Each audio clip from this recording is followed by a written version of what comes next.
बिस्मिल्लाहिर्रहमानिर्रहीम। अस्सलाम वालेकुम दोस्तों, मैं हूं सईद और आप देख रहे हैं सईद सॉल्यूशन यूट्यूब चैनल।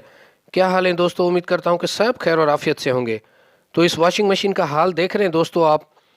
तो इसको हमने रिपेयर किया है सिर्फ और सिर्फ 425 रुपये में। और इसमें जो फॉल्ट था वो ये था कि इसकी स्पीड बहुत ज़्यादा कम हो गई थी और ज़्यादा कपड़े डालते हुए ये रुक जाती थी। और जिसकी वजह ये थी कि इसमें से पानी की लीकेज की वजह से ये इसका बेल्ट स्लिप होता था, जिसकी वजह से ये मशीन रुक जाती थी। तो अब हम आज इसकी शाफ्ट चेंज करेंगे और इसकी पुली चेंज करेंगे और इसका टोटल खर्चा आया है 425 रुपये। तो सबसे पहले हमें क्या करना है कि इस पुली के इस नट को खोल देना है, ठीक है। उसके बाद हम इस पुली को बाहर निकालेंगे। तो याद रहे दोस्तों, ये बिना गियर बॉक्स वाला है, ये सिंपल शाफ्ट वाली वॉशिंग मशीन है। तो चलें अब इसको खोल लेते हैं। तो ये एडजस्टेबल रेंच से मैंने खोल दिया है। अगर आपके पास पाइप रेंच हो तो उससे भी आप खोल सकते हैं इसको। और ये इसकी शाफ्ट ऊपर को निकलेगी। ये जिस तरह आप देख रहे हैं बिल्कुल इजी है, काम सिर्फ इतना सा है। ये आपने देखा कि ये शाफ्ट निकल आई। अच्छा, ये सील इसमें लाजमी लगती है, ये आपने भी लाजमी लगानी है। तो इस शाफ्ट को हमने एजिटेटर के समेत ही बाहर निकाल लिया है। वैसे आप पहले भी खोल सकते हैं इसको। तो हम अब इसको अभी खोल रहे हैं। तो ये देख रहे हैं कि ये स्टेनलेस स्टील का जो इसका स्क्रू है ये आज भी बिल्कुल सही है। तो शाफ्ट हमने निकाल ली है दोस्तों। तो अब हम परचेज़ करके लाएंगे तो फिर आपको मैं शाफ्ट फिट करना भी सिखाऊंगा। अच्छा, यहाँ एक छोटी सी बात आपको बता दूं कि देखें ये फुली ऑटोमेटिक वॉशिंग मशीन से बिल्कुल चेंज है। लेकिन इसमें ये जो मट्टी आप देख रहे हैं दोस्तों, और अब ये जो मैं फ़िल्टर खोलूँगा इसमें असल चीज़ यहाँ पर आप देखेंगे। तो ऑटोमेटिक वॉशिंग मशीन में भी ड्रम क्लीनिंग का ऑप्शन यहाँ पे सवालिया निशान है कि वो कितना अहम है, कितना लाजमी है। तो उस पर भी मैं आगे चल के अपनी ऑटोमेटिक वॉशिंग मशीन के हवाले से जो वीडियो बनाऊंगा तो उसमें मैं डिस्कस करूंगा लाजमी। तो ये देखें, ये शायद इस मशीन को 9 साल हो चुके हैं, लेकिन 9 साल में मैं नहीं समझता कि शायद एक दिन भी खुला होगा। तो आप इसकी हालत का अंदाज़ा लगा सकते हैं कि एजिटेटर तो इसका खुला होगा कभी ना कभी, क्योंकि 8 सालों में वो ख़राब ज़ाहिर है कि हुआ होगा। लेकिन ये फ़िल्टर कभी भी नहीं खुला है शायद, और ये इतनी मट्टी इसमें से निकली है। तो चलें आज हम इसको सही कर देते हैं। और हमने इसके ओवरफ्लो वाला ये जो पाइप है इसको भी बंद करना है। तो इसमें ये 2 पाइप लगे होते हैं, तो एक पाइप को हमने बंद करना है और एक पाइप यहाँ से निकाल देना है। सिर्फ ड्रेन के लिए एक पाइप छोड़ना है हमने। तो चलें अपने काम को आगे बढ़ाते हैं। तो अभी और कोई इसमें टेक्निकल काम नहीं है, ये सिर्फ सफाई का काम है जो कि लाजमी करना है। ये थोड़ा सा टाइम लेगा, तो हम इसको जल्दी जल्दी से सफाई को कंप्लीट करते हैं।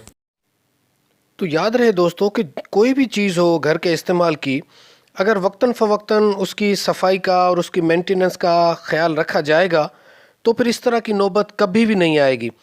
वरना तो फिर अभी आप देख रहे हैं जो हालत है इस मशीन की। तो बेहतर ये है कि वक्तन फ़वक्तन सफाई को या जो भी उसकी ज़रूरत है मेंटेनेंस की उसको पूरा किया जाए। तो सामान हम ख़रीद कर लाए हैं। अच्छा, इसमें एक इसकी शाफ्ट ख़रीदी है हमने और इसकी पुली ख़रीदी है। प्राइस की बात करें दोस्तों तो ये शाफ्ट हमें मिली है 250 रुपये की, पुली है 150 रुपये की, और 20 रुपये का ये नट और 5 रुपये का सिर्फ़ और सिर्फ वाशर। तो पुली की ज़रूरत वैसे तो नहीं थी, लेकिन इसमें जो एक खांचा बना होता है वो ख़त्म हो चुका था, इस वजह से मैं पुली चेंज करनी पड़ी। अच्छा, नई पुली में आपको बता दूं, ये आप देख रहे हैं कि हम फिक्स कर रहा हूं लेकिन ये आ नहीं रही है। तो इस जगह पर ये आप देख रहे हैं एक्स्ट्रा प्लास्टिक है जिसको हमें तोड़ना पड़ेगा, ठीक है। ये मोल्डिंग के वक्त आ जाती है, ये कोई परेशानी की बात नहीं है। तो उसके बाद इसमें आप पुली जब लगाएंगे तो ये देखें अभी ये नट लग गया आर पार। तो चलें शुरू करते हैं इसको फिट करना। तो सबसे पहले सफाई के बाद हम इस शाफ्ट को यहाँ फिक्स करते हैं। अच्छा, इसमें छोटे छोटे 2 खांचे बने हुए जैसा कि अभी देख रहे हैं आप। तो ये इसको घूमने से बचाते हैं। तो इस तरह ये नट इसका लगाकर और उसको हमने टाइट करना है जिस तरह पहले इसको हमने खोला था। लेकिन इसकी सफाई का आपने बहुत ज़्यादा ख्याल करना है कि कोई मट्टी वगैरह ना हो। अच्छा, उसके बाद सबसे पहला काम दोस्तों ये है कि हमने इसकी पानी की लीकेज को चेक करना है। उसमें आप 5-10 मिनट अगर इसको छोड़ देंगे कोई भी पुली वगैरह लगाने से पहले, तो ये हमने देखा है 10-15 मिनट के बाद कि इसमें किसी किस्म की लीकेज नहीं है। तो अब हम इसमें इसकी पुली को फिट करते हैं।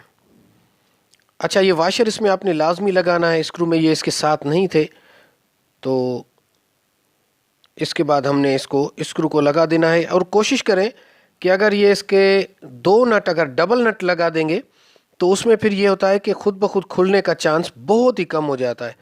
तो पहले भी देख रहे थे इसमें आप कितनी चाल थी, और अब ये बहुत ही कम रह गई है। अच्छा, बेल्ट के हवाले से दोस्तों मैं आपको बता दूं कि यही बेल्ट जो आपकी मशीन में लगा हुआ है ये आमतौर पर 30-40 रुपए का मिल जाता है। लेकिन अगर आप किसी ऑटोस पर जाएंगे और इसी बेल्ट की साइज़ के बेल्ट को ख़रीदेंगे तो वो आपको 200-250 रुपये में मिलेगा, लेकिन वो आप 2-3 साल के लिए जान छूट जाएगी। अच्छा, इसका एक वाशर भी मिसिंग है जो यहाँ पर आता है, इसको स्टील का एक वाशर है, तो हमें फ़िलहाल वो वाशर नहीं मिला है, तो एक आम वाशर से ही हम काम चला रहे हैं जब तक वो वाशर हमें मिले। तो यहाँ तक आप देख रहे हैं कि ये फिक्सिंग हो गई है। अच्छा, यहाँ आपने ख्याल करना है कि ये जो इसका एजिटेटर है ये बॉडी के साथ टच ना हो, आपने इसको हाथ से घुमा के देखना इस तरह। अगर ये आवाज़ करता है तो फिर आपको वाशर देना पड़ेगा या थोड़ी सी एडजस्टमेंट करनी पड़ेगी। तो अब हम बंद करते हैं। इसके जो ओवरफ्लो की लाइन थी हम इसको बंद कर रहे हैं, उसकी ज़रूरत नहीं है क्योंकि 2 पाइप हैं, तो उसकी ज़रूरत हमें नहीं महसूस होगी। तो यहाँ हमने अच्छे तरीके से इस पर ग्लू गन लगा के ऊपर से इसमें हमने थैली डाली है, और अब हम इसको भर रहे हैं ग्लू गन से। तो इसको अच्छे तरीके से ग्लू गन भरने के बाद दोबारा ये देखें एक ढक्कन में भी दोबारा हमने ग्लू गन लगा के इसको फिक्स कर दिया, और अब इसमें से लीकेज का कोई चांस नहीं है। अच्छा, इस लिंट फिल्टर पर भी मैं वीडियो एक बनाऊंगा क्योंकि ये टूट चुका है। इससे बहुत ज़्यादा फ़ायदा होता है जब मशीन चल रही होती है। तो जैसा कि देख रहे हैं कि ये पानी बहुत ज़्यादा ऊपर आ रहा है क्योंकि ये मशीन बहुत ही तेज़ी से चल रही है और कोई स्लिपिंग वगैरह नहीं है। तो अल्हम्दुलिल्लाह यहाँ तक तो हमारा काम हो चुका है। अब देखते हैं कि आगे की रिज़ल्ट इसकी क्या रहती है।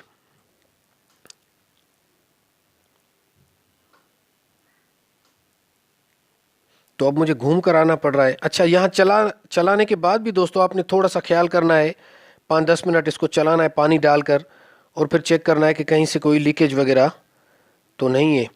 और दूसरी एक ख़ास बात कि ये इस बेल्ट का अगर आपको लगे कि इसकी अलाइनमेंट में थोड़ा सा फ़र्क है तो आप उसको एडजस्ट कर सकते हैं। तो अल्हम्दुलिल्लाह यहाँ तक ये सही हो गया है। अच्छा, इस कवर को हम अभी नहीं लगाएंगे क्योंकि इसको एक आधा दिन छोड़ेंगे, उसके बाद हम इसको जब हमें तसल्ली हो जाएगी तो फिर लगा देंगे। तो अब इसमें हमने बहुत ज़्यादा पानी डाला है, और आप इसकी आवाज़ को भी चेक कर सकते हैं कि ये एजिटेटर इतना घुमा रहा है पानी को कि एजिटेटर तक पानी पहुंच भी नहीं पा रहा। तो अल्हम्दुलिल्लाह यहाँ तक रिज़ल्ट बहुत ही अच्छा हुआ। तो ये जनाब 425 रुपये में ये हमारी मशीन तैयार हो गई, और इसकी वाटर लेवल है ये। तो अल्हम्दुलिल्लाह ये मशीन हो गई हमारी सेट। अच्छा, अब आगे मैं आपको बता दूं दोस्तों कि जो मेरी एक वीडियो है जिसमें गियर वाली वॉशिंग मशीन ये सुपर एशिया की बनाई थी, तो ये गियर नहीं चला था। तो अब हमने इसका ऑर्डर किया है गियर बॉक्स कंपनी में, तो वहाँ से जैसे ही आ जाएगा तो इस पर एक और वीडियो मैं बनाऊंगा तफसील के साथ इंशाअल्लाह। तो आज की वीडियो यहाँ तक थी। अपना बहुत सारा ख्याल रखिएगा। अल्लाह हाफ़िज़।